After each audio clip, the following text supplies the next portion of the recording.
आज के कार्यक्रम में आपका स्वागत है। आज हम बातचीत करें कि आज पूरे देश में सरकारी हॉस्पिटल्स के डॉक्टर्स ने हड़ताल की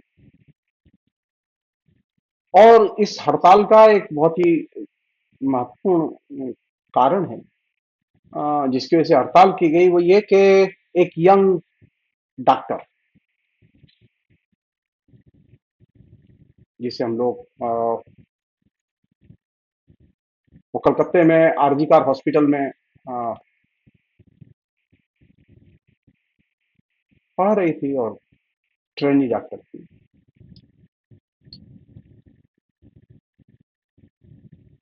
इस ट्रेनी डॉक्टर लड़की की रेप और रेप के बाद हत्या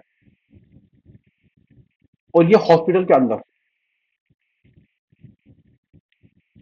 और ये अपने आप में एक बहुत दर्दनाक और बहुत ही दुखद घटना थी।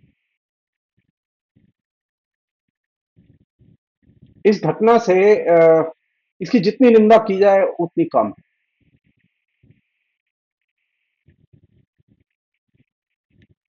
मैं आरजी कार हॉस्पिटल देख चुका हूं। मैं उसके पास उससे मुश्किल से 2-3 किलोमीटर 3 किलोमीटर दूर में रहता था। आरजी कार हॉस्पिटल के आसपास का इलाका नोटोरियस बदमाशों का इलाका है।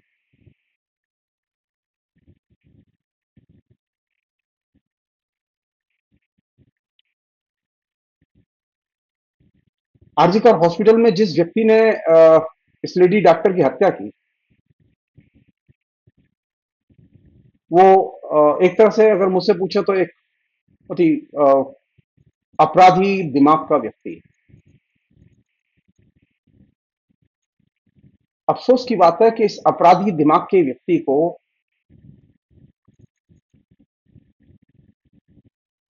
जिसका कि नाम संजय राय है,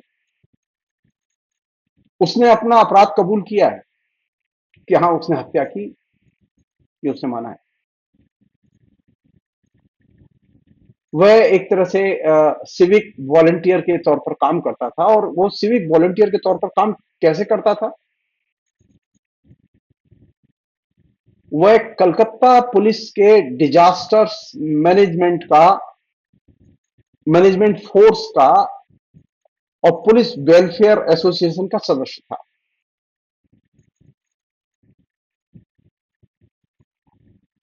और इस नाते उसे वहां काम मिला हुआ था। वह आए दिन अस्पताल आता था और अस्पताल आके वो हम्म, कमाई करता था, मरीजों को भर्ती कराना और उसके बदले में पैसे लेना, ये उसका काम था। और वो जिस दिन ये हत्या हुई है रात को, उस दिन वो रात को 11 बजे आया है और उसने रात को हत्या को रेप को अंजाम दिया है। ये संजय राय अपनी 3 पत्नियां छोड़ चुका। चौथी पत्नी की कुछ दिन पहले ही पिछले साल कैंसर से मौत हुई।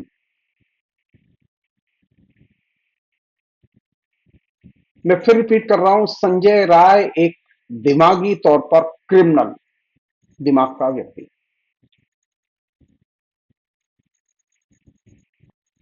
अफसोस की बात है कि उसको कलकत्ता पुलिस ने अपने डिजास्टर्स मैनेजमेंट या डिजास्टर्स मैनेजमेंट फोर्स के एक वॉलंटियर के तौर पर वहां पर रखवा दिया।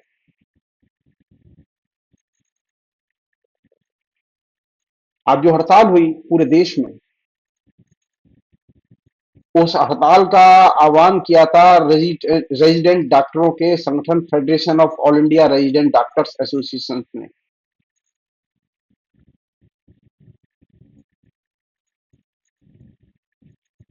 9 अगस्त को इस ट्रेनी डॉक्टर का शव मिला और यह सब सेमिनार हॉल में मिला। संयोग की बात है कि संजय राय हत्या करने के बाद में एक सबूत छोड़ गया था जिसकी वजह से वो पकड़ा गया और वहां पर सीसीटीवी कैमरा भी था जिसमें कि वो दिखाई दे। सो पहली चीज तो ये निकल के आई कि आरजी कार हॉस्पिटल में सुरक्षा बंदोबस्त में जबरदस्त खामी थी। सो डॉक्टरों ने जो वहां हड़ताल की, वे अभी भी आंदोलन कर रहे हैं।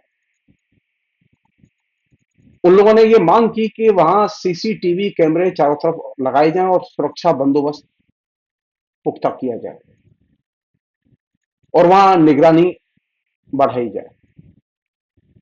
अगर वहां निगरानी हो रही होती और सुरक्षा बंदोबस्त ठीक होते तो उस यंग लड़की की हत्या नहीं होती, उसके साथ रेप की घटना नहीं होती। हालत इतनी खराब है हॉस्पिटल्स की कि आरजीकर हॉस्पिटल्स में जो रेजिडेंट डॉक्टर काम करते हैं उनके लिए कोई रेस्ट रूम नहीं है, कोई अलग से स्वतंत्र वॉशरूम नहीं है, कोई टॉयलेट नहीं है। वो ड्यूटी करते हुए बैठे, कोई ड्यूटी रूम नहीं है।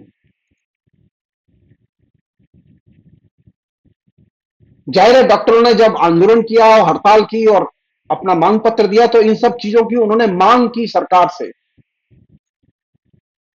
इस पूरे पक्ष में एक पॉजिटिव ये चीज थी कि ममता ने उनकी सारी मांगे मानी। अच्छा, इसमें न मानने वाली कोई बात नहीं है। चिंता की बात यह है कि एक क्रिमिनल माइंड के व्यक्ति को हॉस्पिटल में वॉलंटियर, सिविक वॉलंटियर के तौर पर काम दिया गया।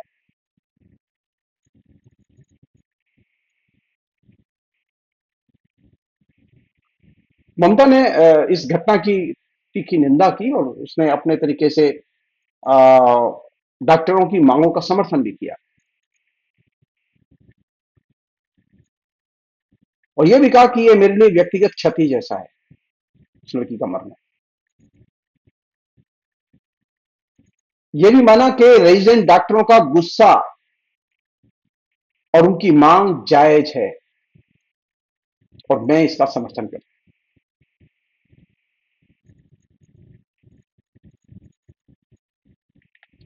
हम एक अन्य चीज है जिसकी तरफ हम ध्यान दिलाना चाहते हैं। सवाल यह है कि बंगाली जाति में ये स्त्री विरोधी अपराध क्यों बढ़ रहे हैं? बंगालियों में, पुरुषों में स्त्री विरोधी अपराध करने की मानसिकता क्यों बढ़ रही है? कहां सोए हैं वो महिला संगठन?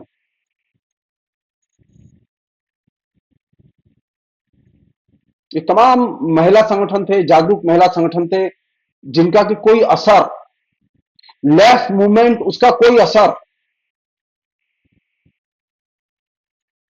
सामाजिक चेतना पर दिखाई नहीं दे रहा। आंदोलन होते हैं, जुलूस बहुत बड़े निकलते हैं, रैलियां बहुत बड़ी होती हैं, सवाल यह है कि स्त्रियों के खिलाफ अपराधों में कमी क्यों नहीं आती? बंगाल में और पूरे कलकत्ते में आए दिन स्त्रियों के खिलाफ अपराध क्यों होते रहते हैं? इस तरह की नृशंस घटनाएं क्यों हुई हैं? अनेक ऐसी घटनाएं आपको, आप गूगल में सर्च कीजिए, आपको मिल जाएंगी। जो बर्बर घटनाएं हैं। सवाल यह है कि पावरफुल लेफ्ट मूवमेंट के बावजूद लोगों के अंदर सिविक सेंस, स्त्रियों के प्रति सम्मान और सुरक्षा का भाव क्यों नहीं पैदा होता? ममता के खिलाफ आंदोलन करना तो जरूरी है, ममता को घेरना भी जरूरी है, लेकिन हमें उस जगह को भी पहचानने की कोशिश करनी चाहिए कि क्या वजह है कि वहां इतने लंबे समय तक लेफ्ट शासन में रहा। उसके बाद में ममता शासन में है, लेकिन लेफ्ट के लोग तो हैं, बंगाली जाति तो है जो वामपंथ के साथ जुड़ी हुई थी।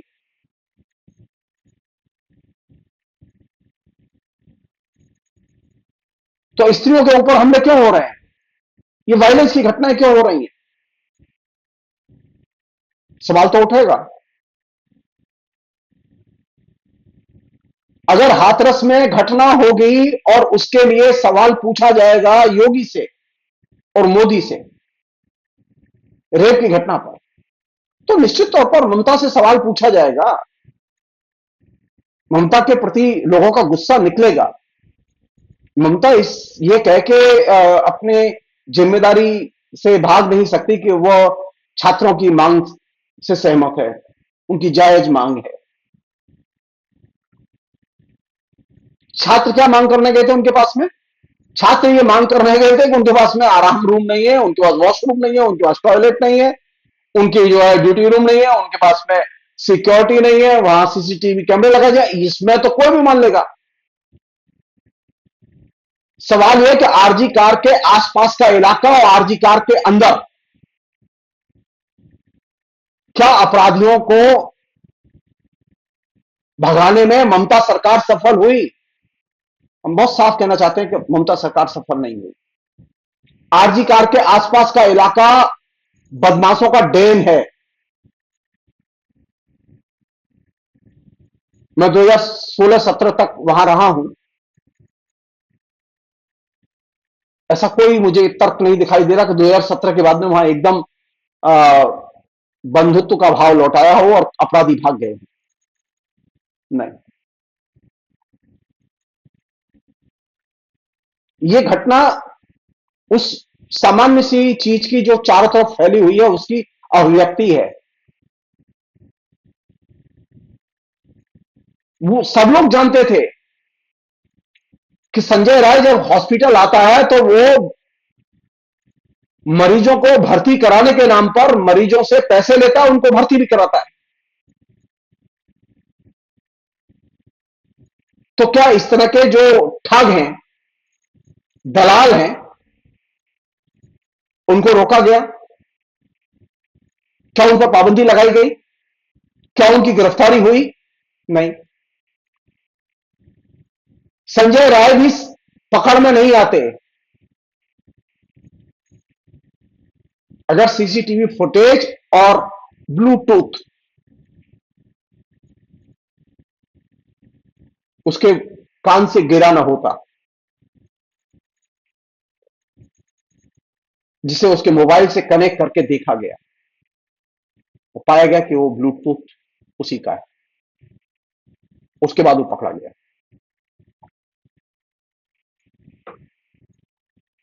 तो बुनियादी चीज यह है कि क्या ममता इस हॉस्पिटल्स आसपास के इलाके या नागरिक बस्तियों के आसपास के इलाके उनसे अपराधियों को दूर रखने में सफल हुई है?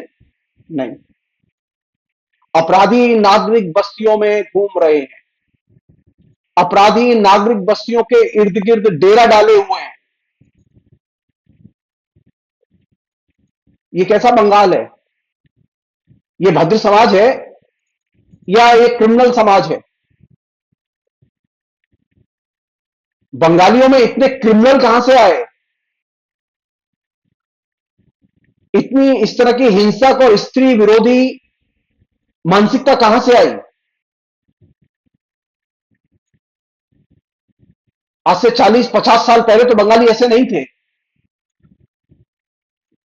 फिर 40-50 साल में ऐसा क्या घटा कि बंगाल में अपराधीकरण बढ़ा, बंगाल में हिंसा बढ़ी, बंगाल में दलाल बढ़े, घूसखोर बढ़े? बंगाल का समाज भद्र समाज जाना जाता था और माना जाता था, अब मस्तानों का समाज के तौर पर जाना जाता है। वह मस्तानों का कंट्रोल है। तो ये तो विचार की चीज है कि भद्र समाज मस्तानों के समाज में कैसे रूपांतरित हो गया।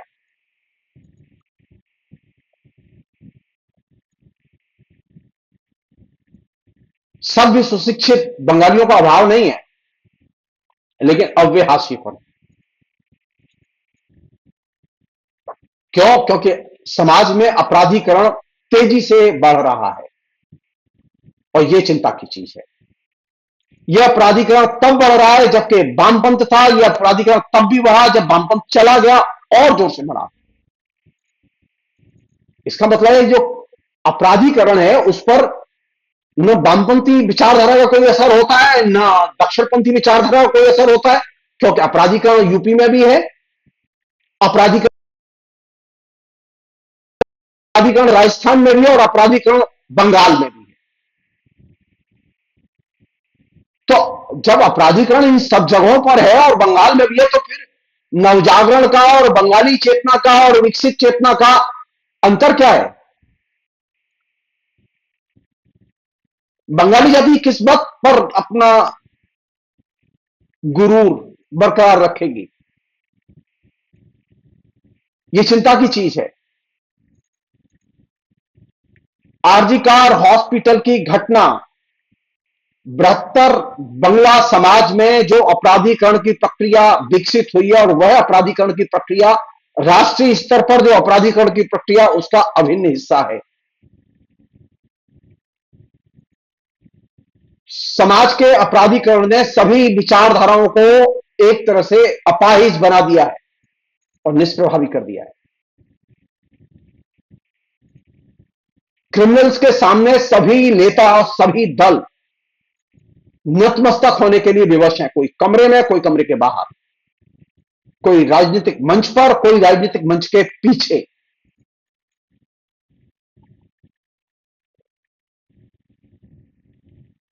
आरजी कार की घटना बृहत्तर स्तर पर चल रहे अपराधीकरण का एक सामान्य रिफ्लेक्शन है और ट्रेजिक घटना है।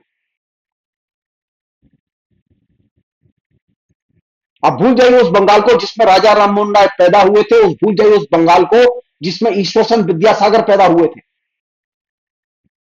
अब नए नए मस्तान हर इलाके में मिलेंगे आपको। वे मस्तान ऐसा नहीं है कि खाली ममता के पास है, वे मस्तान बीजेपी के भी पास हैं, वे मस्तान लेफ्ट के भी पास रहे हैं।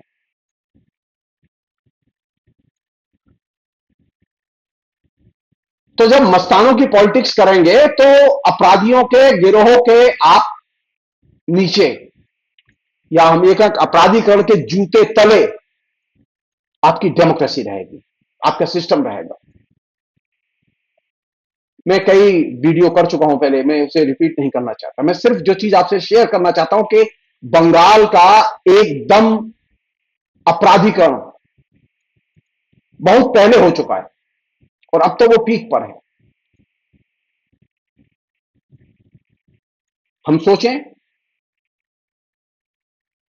कि इस अपराधीकरण के दौर में बंगाल वो लेफ्ट के साथ में भी एडजस्ट कर गया था, वो सेकुलर ममता के साथ में भी एडजस्ट कर गया, और वह अपराधीकरण जो है वो मोदी के साथ में भी एडजस्ट कर गया और योगी के साथ में भी एडजस्ट कर गया। तो अगर आप इस पर्सपेक्टिव से देखें तो अपराधीकरण की राजनीति बहुत ताकतवर राजनीति है, उसका समाजवाद, हिंदुत्व इन सबसे ऊपर स्थान है, बल्कि ये सब उसके मातहत हैं और ये चिंता की चीज है।